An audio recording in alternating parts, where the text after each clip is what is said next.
We are going to start with our polity subject, constitution mainly. We are dealing with constitution.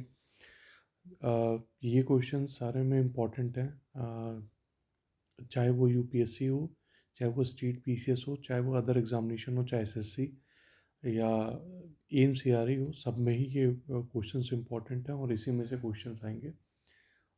ये LLB के लिए भी important है, LLM के लिए भी इम्पोर्टेंट है।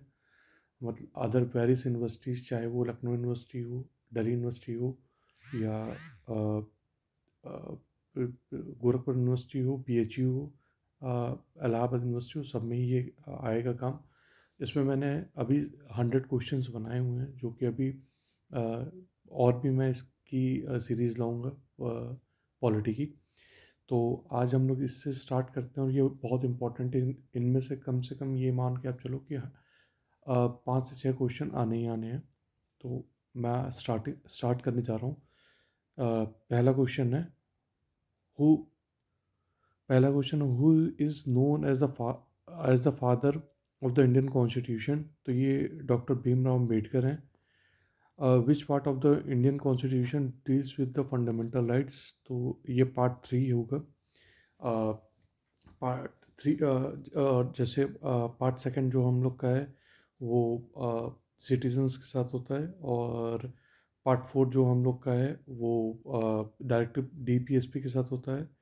तो ऐसे ही सारे पार्ट्स हम लोग को लगभग याद होने चाहिए, हालांकि पूरा याद नहीं हो पाता है, लेकिन फिर भी कई बार अगर आप उसके थ्रू जाएंगे तो आप रिवाइज आराम से कर पाएंगे। उसके बाद से the president of India is elected by. तो ये electoral college consisting of elected members of both the house of the parliament and the legislative assembly of the state and union territories. Union territories में अगर आपको ध्यान देना है तो सिर्फ पौंडीचेरी और दिल्ली के इलेक्टेड मेंबर्स हैं, और ना कि जैसे और लेजिस्लेटिव काउंसिल से इलेक्टेड जो होते हैं वो इसमें वोट नहीं दे सकते हैं। और जो इलेक्टेड थ्रू द प्रेसिडेंट होते हैं इन लोकसभा या राज्यसभा, वो भी वोट नहीं दे सकते हैं। सिर्फ थ्रू डायरेक्ट इलेक्शंस जो जाते हैं वही सिर्फ वोट दे सकते हैं। अ, उसके बाद से विच article of the Indian constitution abolish untouchability. तो ये इजी है, आर्टिकल 17 है। तो 5th क्वेश्चन है, तो ये 5th क्वेश्चन है, directive principle of state policy are included in which of the part of the constitution. तो ये 4th पार्ट है, ये अभी ऊपर हम लोग ने देखा है। फिर कॉन्स्टिट्यूशन बेसिक्स ऑफ कॉन्स्टिट्यूशन जो है उसके थ्रू कई क्वेश्चंस मैंने बनाए हैं। तो ये है, the constitution of India was adopted on. तो ये 26 नवंबर 1949 को हुआ था। और इसके बाद से फिर क्वेश्चन है, विच of the following is not a fundamental right. तो राइट टू इक्वालिटी है, राइट टू फ्रीडम है, राइट अगेंस्ट एक्सप्लॉइटेशन है, राइट टू प्रॉपर्टी। ये 44th अमेंडमेंट से इसको हटा दिया गया था, और जो इसको सिर्फ लीगल राइट बनाया गया था, कॉन्स्टिट्यूशनल राइट मतलब। और राइट अगेंस्ट एक्सप्लॉइटेशन जो आर्टिकल 23-24 है उसमें है। इक्वालिटी आपको पता होगा 14 से लेकर और 18 तक है। राइट टू फ्रीडम जो है वो आपके आर्टिकल 19 में आता है। Which schedule of the Indian constitution deals with anti defection. तो ये 10th शेड्यूल है, और ये 1985 में ये हुआ था एक्चुअली में। Which who was the first president of India. तो ये सबको ही पता होना चाहिए क्योंकि ये डॉक्टर राजेंद्र प्रसाद जी थे। विच article of the Indian constitution provides for the establishment of election commission. तो ये आर्टिकल 324, ये इंपॉर्टेंट है काफ़ी। तो अब ये फंडामेंटल राइट्स और ड्यूटी में से कुछ क्वेश्चंस आपके सामने हैं। The right to education is a part of which fundamental right. तो ये राइट टू लाइफ में आता है आर्टिकल 21A में। Which article empowers parliament to amend the constitution, तो ये आर्टिकल 368 है। There are three types of मतलब अमेंडमेंट, आप शायद जानते होंगे। ऑर्डनरी अमेंडमेंट है, और अमेंडमेंट एक होता है विथ हाफ स्टेट के साथ होना चाहिए, मतलब आधा स्टेट्स कम से कम कंसेंट देगा तो ही फिर वो अमेंडमेंट हो सकता है। जैसे प्रेसिडेंट का चुनाव हो गया, या फेडरल स्ट्रक्चर में चेंज हो गया, तो ऐसा है। The concept of fundamental duties is borrowed from, तो ये यूएसएसआर से लिया गया है। स्वर्ण सिंह कमेटी रिपोर्ट थी, उनके थ्रू लिया गया था। फिर which article prohibits child labour in factories, तो ये आर्टिकल 24 अभी मैंने आपको ऊपर बताया था। How many fundamental duties are listed in the constitution, तो ये 11 हैं अभी। उसके बाद से फिर इंडियन गवर्नमेंट एंड पार्लियामेंट का जो मैक्सिमम स्ट्रेंथ होना चाहिए, उस वो है 552। Who is the head of the executive in India, तो ये प्रेसिडेंट होते हैं। Money bill can be introduced in, तो ये सिर्फ लोकसभा में हो सकता है और किसी में नहीं हो सकता है।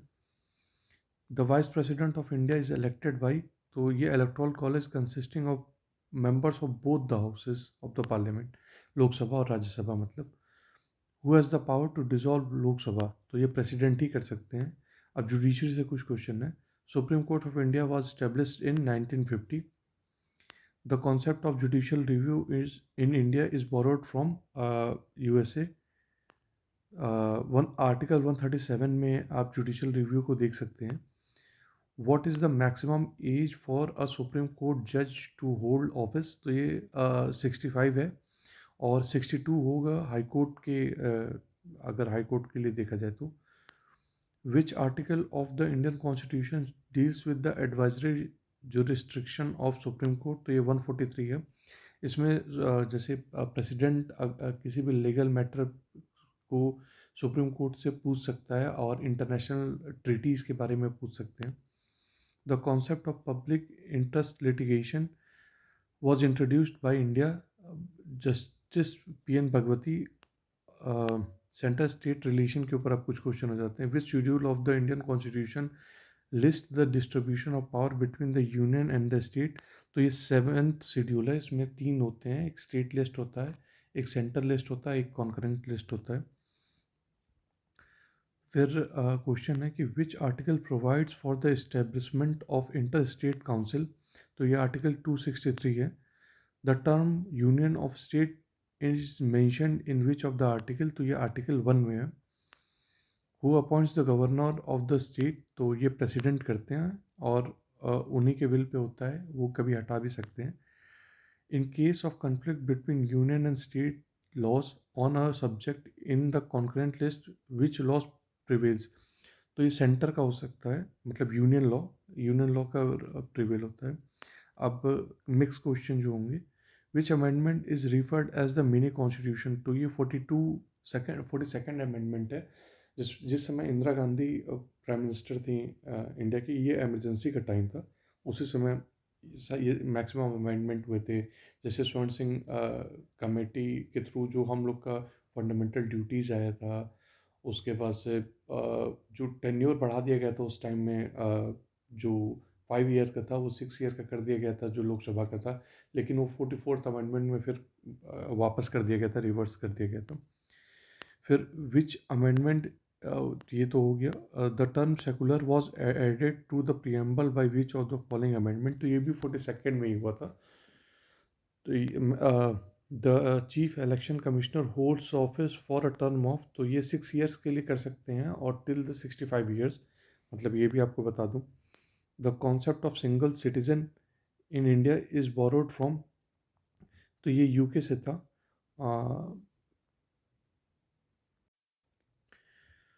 उसके बाद से which body is responsible for recommendation the distribution of financial resources between the centre and the states, तो इसका आंसर होगा फाइनेंस कमीशन। अब फिर कॉन्स्टिट्यूशनल बॉडीज़ के ऊपर कुछ क्वेश्चंस हैं। Which constitutional body is responsible for the auditing of government accounts, तो ये controller and auditor general of India CAG, जो 188 148 जिसका आर्टिकल है, उनके अंडर में आता है, कैग के अंडर में। The state election commission is constituted under which article, तो ये 243 के अंडर में आता है, और ये बहुत इंपॉर्टेंट है। विच आर्टिकल, अच्छा इसके पहले जो ये है, जैसे 243 के है, ये सब बहुत कंफ्यूजिंग होता है, इसको आपको कई बार पढ़ना पड़ेगा, रिपीट करना पड़ेगा। विच article of the constitution establish the finance commission, तो ये 280 है, ये प्रेसिडेंट के थ्रू होता है। The election commission of India is a, तो इलेक्शन कमीशन ऑफ इंडिया आपको पता ही है, कॉन्स्टिट्यूशनल बॉडी है। इसके बाद 35 है, attorney general of India is appointed by the president, उनके सील के अंडर में अटॉर्नी जनरल को हम लोग अपॉइंट करते हैं। फिर लोकल गवर्नेंस के ऊपर कुछ क्वेश्चंस हैं। The 73rd amendment act is related to, sorry, तो ये पंचायती राज है, जो कि 73rd अमेंडमेंट में आया था। 73rd और 74th अमेंडमेंट में दोनों म्यूनसिपाल्टीज़ और पंचायत राज दोनों आया था। Which part of the constitution deals with the municipalities, तो अभी मैंने ये बात कही है, और ये पार्ट 9 ए में आता है। ग्राम सभा कंसिस्ट ऑफ, तो all adult in a village, जैसे पहले पंचायत नहीं होती थी, आप कई उसमें देखे होंगे मूवीज़ में, जिसमें बड़े बुजुर्ग लोग बैठ के और डिसीजन दिया करते थे। जैसे स्वदेश मूवी में आपने देखा होगा कि सारे पंच लोग बैठ के और उसमें अपना डिसीजन अपना देते थे, तो वैसे ही है ये। Who is the chairperson of जिला परिषद, तो ये इलेक्टेड बाय मेंबर्स ऑफ जिला परिषद जो होते हैं वो लोग इलेक्ट करते हैं। Which amendment granted constitutional status to municipalities, तो ये मैंने आपको अभी बताया 74th अमेंडमेंट है। डिसेंट्रलाइजेशन इसी को कहा जाता है, डिसेंट्रलाइजेशन पंचायती राज और म्यूनसिपालिटीज़ को ही कहा जाता है। और इसके बाद से इंडियन पार्लियामेंट के बारे में कुछ है। Who has the power to summon and prorogue the session of parliament, तो ये प्रेसिडेंट कर सकते हैं। How many sessions does the Indian parliament generally hold in a year, तो 3 होता है वैसे। बजट सेशन होता है, समर सेशन होता है, और विंटर सेशन होता है। The quorum required to hold a meeting of लोक सभा इज 1/10 ऑफ द टोटल, मतलब 1/10 लोग एटलीस्ट 552 लोगों में से प्रेजेंट होने ही चाहिए, तो ही फिर पार्लियामेंट चलेगी। A bill become an act after it is publish in official gazette, कई लोग बोलते हैं कि मतलब सिर्फ सिग्नेचर हो जाने के बाद प्रेसिडेंट के होता है, नहीं, इसके बाद ऑफिशियल गजेट में भी आना चाहिए। Who preside over the joint session of parliament, तो स्पीकर ऑफ लोकसभा होते हैं, उनके नहीं रहने पर डिप्टी स्पीकर ऑफ लोकसभा होंगे। अमेंडमेंट एंड एमरजेंसी प्रोविजन, तो which amendment is known as the abolishing of the privy purses, तो ये 26 अमेंडमेंट है। प्रीवी पर्सेस के बारे में आपको जैसे बता दूं, जैसे जो हमारा देश जब आज़ाद हुआ था, तो बहुत से प्रिंसली स्टेट्स थे और उसके राजा थे, तो उस समय हमारे जो आयरन मैन अब हैं, अब नहीं रहे, सरदार वल्लभ भाई पटेल, तो उन्होंने इन सबको यूनाइट करके और हमारी कंट्री बनाई थी। तो उन्होंने मतलब सब जो राजा थे उनके लिए प्रीवी पर्स का वो किया था कि आपको एक लमसम अमाउंट में हर महीने आपको मिलता रहेगा, तो यही प्रीवी पर्स का कॉन्सेप्ट है। National emergency can be declared under which article, तो ये आर्टिकल 352 है। आपको और 360 में फाइनेंशियल इमरजेंसी आती है, और 356 में स्टेट इमरजेंसी आती है। आपको कुछ बता दूं, जैसे फाइनेंशियल इमरजेंसी आज तक कभी नहीं लगी है, और स्टेट तो मतलब बहुत बार लग चुकी है। इसके बाद से फिर क्वेश्चन है, which amendment reduce the voting age from 21 to 18, तो ये 61th अमेंडमेंट था। The president rule is imposed under which article, तो ये मैंने अभी आपको ऊपर बताया है, article 356। Which emergency provision was invoked during the Indo-China War of 1962, तो ये 352 है, ये मैंने आपको बताया था कि जब भी इमरजेंसी होती है। अच्छा, जैसे आर्टिकल 352 है, इसमें पहले इंटरनल डिस्टरबेंस था, but after 44th amendment internal disturbance को हटा के उसकी जगह आर्म्ड रिबेलियन कर दिया गया था। तो ये भी आपको याद रखना चाहिए। अब कुछ फंडामेंटल राइट्स के ऊपर, right to equality includes the prohibition of discrimination on the grounds of, तो religion, race, caste, sex, place of birth, इन सब के लिए आप कर नहीं सकते हैं। हालांकि प्लेस मतलब जैसे इसमें अब कुछ जगह आप जाके और मतलब पॉजिटिव डिस्क्रिमिनेशन आप कर सकते हो, हमारे कॉन्स्टिट्यूशन ने ही थोड़ी इसकी ताकत दी हुई है। Which articles guarantees the right to freedom of religion, तो ये आर्टिकल 25 है, जैसे आप अपने रिलीजन को, अपने फेथ को आप मान सकते हो, स्टेट आपको इतनी पावर देता है। इसके बाद से which article guarantees the protection of the interest of minorities, तो ये आर्टिकल 29 है। उनकी कल्चर जो और लिंग्विस्टिक जो भी चीज़ उनकी है उसको प्रिजर्व करने के लिए हमारा कॉन्स्टिट्यूशन उनको ताकत देता है। Which fundamental rights is described the heart and soul of the constitution by doctor B R Ambedkar, तो एक्चुअली इसमें ये होगा राइट टू कॉन्स्टिट्यूशनल रेमेडीज। इसका कॉन्सेप्ट ये है कि जैसे आपको मान लो मैंने हथियार दे दिया और आपको मैंने उसमें गोलियां ही नहीं डाली, तो जैसे जितने भी हमारे फंडामेंटल राइट्स हैं वो उस हथियार की तरह हैं कि स्टेट ने पावर तो दे दिया है, लेकिन अगर उसका वॉयलेशन होगा तो कैसे, मतलब किसके थ्रू हम जा सकते हैं या किसके पास जा सकते हैं अपना वॉयलेशन होने पे, या हम मतलब मेरे पास हथियार क्या है कि मैं यूज़ करूं उसके अंदर। तो ये गोली जो है वो कॉन्स्टिट्यूशनल रेमेडी है कि अगर आपका कोई भी स्टेट आपका राइट छीनता है तो आप डायरेक्ट हाई कोर्ट में अंडर आर्टिकल 226 और इन सुप्रीम कोर्ट आर्टिकल 32 में आप जा सकते हैं। आप डायरेक्ट जा सकते हैं और कह सकते हैं कि स्टेट मेरा जो फंडामेंटल राइट्स है वो ले रहा है वापस। तो इसमें 5 रिट्स होते हैं। हालांकि रिट्स के बारे में मैं अभी आगे आपको बताऊंगा, रिट्स को अलग से मैं आपको पढ़ाऊंगा ही। उसके बाद से फिर the right to property cease to be a fundamental right in which year, तो ये मैंने आपको अभी बताया है 44 अमेंडमेंट में 1978 में हुआ था ये, वो कॉन्स्टिट्यूशनल राइट हो गया है। DPSP directive principle of state policy, तो इसका है directive principle of state policy aim to, तो ये है promote social and economical democracy, और जो आपका फंडामेंटल राइट्स है वो पॉलिटिकल आपको लिबर्टी देता है। तो ये चीज़ आपको याद रखने की बहुत ज़रूरत है। The article direct the state to provide free and compulsory education for children, तो ये आर्टिकल 45 है जो कि अब आर्टिकल 21A में आ चुका है। Which directive principle is based on Gandhian ideology, तो आपको पता ही है गांधी जी खादी इंडस्ट्रीज़ के लिए और मतलब वोकल फॉर लोकल एक्चुअली में कॉन्सेप्ट उन्हीं लोगों का है। तो वो प्रमोशन ऑफ कॉटेज इंडस्ट्री उन्हीं का था।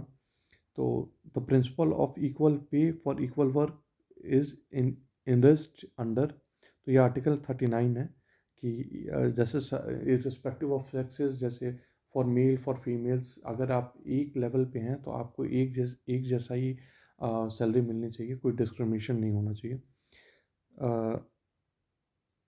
उसके बाद से the uniform civil code is mention under which article, तो ये आर्टिकल 44 है। इसका ये है कि हम मैरिज हो गया, एडॉप्शन हो गया, इन सब में और मेल फीमेल इनहेरिटेंस हो गया, तो मेल फीमेल का सबको इक्वल ही इसमें देखा जाता है, और और सारे रिलीजन इनके लिए समान होते हैं। तो यूसीसी एक जो है वो सबके लिए एक कॉमन बेस देता है, एक तरीके से आप बोल सकते हो। Election and political system, what is the tenure of chief election commissioner of India, तो अभी मैंने आपको ऊपर बताया था कि 6 years until the age of 65 होते हैं, और एक्सटेंडेड भी कर सकते हैं, लेकिन by executive orders, if I am not wrong, constitutional executive order, sorry. The anti defection law is contained in which schedule of the constitution. तो ये 1985 में आपको मैंने बताया था, 10th शेड्यूल में ही आता है। Who can remove the chief election commissioner from the office. तो ये सेम एज जो सुप्रीम कोर्ट की इम्पीचमेंट होती है वैसे ही होती है, लेकिन इसको पार्लियामेंट के थ्रू ही कर सकते हैं और स्पेशल मेजोरिटी दोनों के हाउस में। The maximum gap between two session of parliament can be, तो ये 6 मंथ से ज़्यादा नहीं होना चाहिए अकॉर्डिंग टू रूल।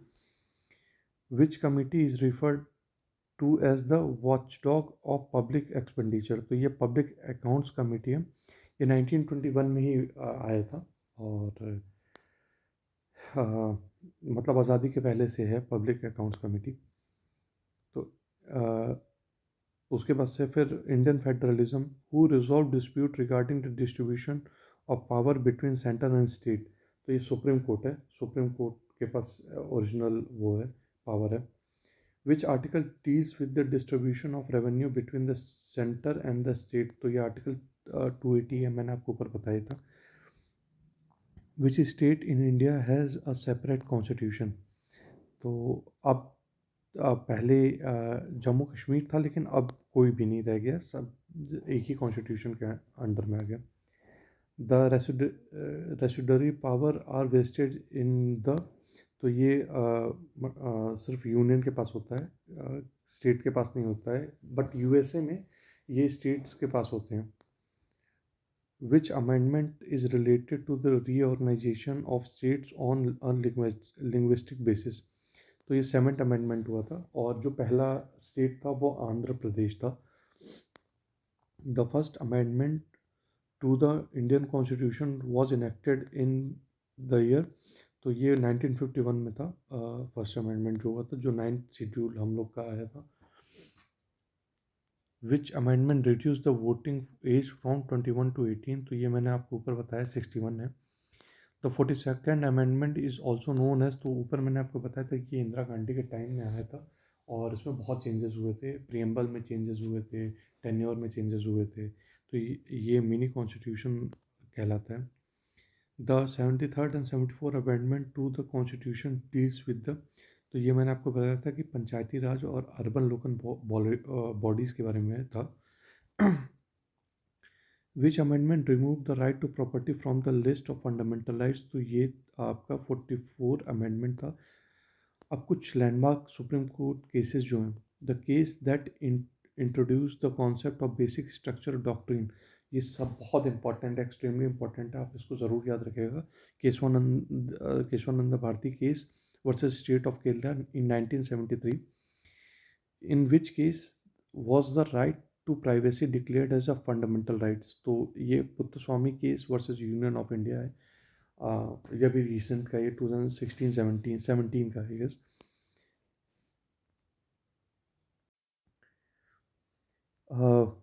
उसके बाद से फिर the supreme court upheld the legality of reservation in education and jobs in which case. तो ये Indira Sawhney versus union of India था। ये 1902 में ये मंडल केस भी था, मंडल केस के नाम से भी जाना जाता है। विशाखा गाइडलाइंस जो कि 1997 में आया था, फॉर द मतलब ये था sexual harassment at the work place. जैसे वुमेंस को जैसे ये फेस करना पड़ता है ना, सेक्सुअल हरासमेंट वर्क प्लेस पे, मतलब टचिंग या उनके लिए एटमॉस्फेयर अच्छा नहीं होता था, तो उसके लिए विशाखा गाइडलाइंस दिया गया था सुप्रीम कोर्ट के थ्रू इन 1987। उसके ऊपर फिर ये गाइडलाइंस बनी थी। फिर SR Bommai versus union of India related to. तो ये all of secularism, federalism, president rule. जैसे इसमें ये था कि अगर कोई भी प्रेसिडेंट रूल लगाता है तो सुप्रीम कोर्ट ने बोला था कि ये राइट टू रिव्यू के अंडर में आता है। तो बोम्माई केस का सबसे इम्पोर्टेंट पहलू यही था। तो एमरजेंसी प्रोविजंस हैं अब। तो emergency provision in the Indian constitution are inspired by the constitution of Germany. How में how many types of emergency आज प्रोवाइडेड इन द कॉन्स्टिट्यूशन। तो आपको भी बताया 3 टाइप के होते हैं। एक तो नेशनल इमरजेंसी होता है, दूसरा स्टेट इमरजेंसी होता है, तीसरा फाइनेंशियल इमरजेंसी होता है। तो 3 टाइप की इमरजेंसी होते हैं। Financial emergency is declared under, तो ये आर्टिकल 360 है, जो कि आज तक कभी लगा नहीं है। फाइनेंशियल इमरजेंसी कभी नहीं लगा है, जिसमें आप कंफ्यूज मत होइएगा। During a national emergency the term Lok Sabha can be extended by, तो ये 1 साल के लिए हो सकता है एट अ टाइम, मतलब फिर से वोटिंग करनी पड़ेगी, फिर एट अ टाइम हो सकता है। विच of the following fundamental rights is automatically suspended during a national emergency, तो आर्टिकल 19 जो है वो ऑटोमेटिकली सस्पेंड हो जाता है, लेकिन आर्टिकल 20 और 21 ये इमरजेंसी लगने के बाद भी कभी सस्पेंड नहीं होता है। तो करंट डेवलपमेंट्स एंड लॉज, तो which legislation replace the juvenile justice act of 2000, तो juvenile justice care and protection children act 2015 ने रिप्लेस किया है। The citizen amendment act 2019 grant citizenship to prosecuted minorities from the, तो ये याद होना चाहिए कि इसके ऊपर हम मतलब बहुत अभी आपने देखा होगा दिल्ली में 2019-20 में और भी कई जगह पे इसके खिलाफ काफ़ी आंदोलन हुआ था, तो ये आपको याद रखना चाहिए। तो ये पाकिस्तान, अफ़गानिस्तान और बांग्लादेश के प्रोसिक्यूटेड माइनॉरिटीज़, जैसे अ, हिंदू हो गए, बुद्धिस्ट हो गए, जैन हो गए, क्रिश्चियंस हो गए, इफ़ आई एम मतलब फॉरगेटिंग, आप एक दो बता सकते हैं, लेकिन ये लोग जो वहाँ के माइनॉरिटी हैं वो उनके लिए था। What is the primary aim of consumer protection act 2019, तो ये तो बहुत इजी है, ये तो आप देख के भी समझ जाओगे, टू प्रोटेक्ट द कंज्यूमर। तो उसके बाद से 89 है, which act deals with the sexual harassment at the work place in India, तो ये है पॉश एक्ट 2013 जो है वो है। ये एक्चुअली में ये विशाखा गाइडलाइन से ही बना है, तो विशाखा गाइडलाइन से आप इसके बारे में आप सोच सकते हैं। The triple talaq was declare unconstitutional इन 2017 बाय सुप्रीम कोर्ट। उसके बाद से फिर कई मिक्स क्वेश्चन है। Which article of the constitution provides for the promotion of international peace and security, तो ये आर्टिकल 51 है। The office of the Lokpal was establish by which act, तो ये आपको पता ही है कि लोकपाल एंड लोकायुक्त एक्ट 2013, उस समय जब अन्ना हजारे का आंदोलन भी हुआ था, अगर जो आई गेस जो बड़ा होगा या जो जिनकी एज हम लोग के बराबर होगी वो उनको ये चीज़ याद होगी। The forest right act 2006 recognise the right of tribals and other forest dweller, tribals मतलब ये है कि जो वो वहाँ से पे रह रहे हैं उस जंगलों में, उनका हम लोग राइट्स मानते हैं। The insolvency and bank करप्सी code IBC was enacted इन, तो ये 2016 में हुआ था। Which act govern cyber crimes in India, तो ये इंफॉर्मेशन टेक्नोलॉजी एक्ट होता है। अब रिमेनिंग 2-4 क्वेश्चन और बचे हुए हैं क्योंकि 100 कंप्लीट करना है। Which articles empowers the parliament to make laws on state list subjects under certain circumstances, to article 249। Parliament में भी राज्यसभा के पास ये पावर है, मतलब राज्यसभा के पास ये एक एक्सक्लूसिव पावर है। राज्यसभा के पास एक और पावर है, जैसे ऑल इंडिया सर्विसेज वो बना सकती हैं। Which schedule of the constitution deals with the allocation of seats in the Rajya Sabha, तो ये 4th शेड्यूल में होता है। और which commission recommended the establishment of Panchayati Raj institution in India, तो ये बलवंत राय मेहता केस है। 1957 सॉरी, तो में ये आए थे। Who is the final authority to interpretate the constitution of India, तो ये sorry supreme court of India है, सुप्रीम कोर्ट ऑफ इंडिया ही इसको इंटरप्रेट करती है। Which article of the Indian constitution deals with the imposition of president rule in the state, तो article 356 के बारे में मैंने आपको बताया था कि मतलब आर्टिकल 352 जो नेशनल इमरजेंसी होती है, 356 जो होती है स्टेट इमरजेंसी होती है, और 360 जो होती है वो आपकी फाइनेंशियल इमरजेंसी होती है। तो आज के लिए मतलब इतना मुझे लगता है कि मोर देन इनफ है। मैं अभी और भी इसके सीरीज़ लाऊंगा। और कॉन्स्टिट्यूशन के लिए ये जो अभी ये क्वेश्चन है, ये सारे क्वेश्चन चाहे यूपीएससी हो, चाहे यूपी पीसीएस हो, चाहे वो अदर स्टेट पीसीएस हो, या कोई एलएलबी दे रहा हो, कहीं पे भी, तो आप सब जगह कर सकते हैं। और इसको आप देखिए, आप सब्सक्राइब कीजिए मेरे चैनल को। और मैं मतलब आप मुझे और बता सकते हैं कि क्या सजेशन में क्या चेंजेस कर सकता हूँ, और मैं ऐसे और वीडियोस लेते आऊँगा और आपके लिए इजी करता जाऊँगा। और जो लोग प्रिपरेशन कर रहे हैं अभी तो उनके लिए बहुत इजी होगा। तो आज के लिए इतना ही। Best of luck for your future examinations, और अच्छे से आप पढ़ाई करते रहिए। बाकी टेक केयर, गुड नाइट।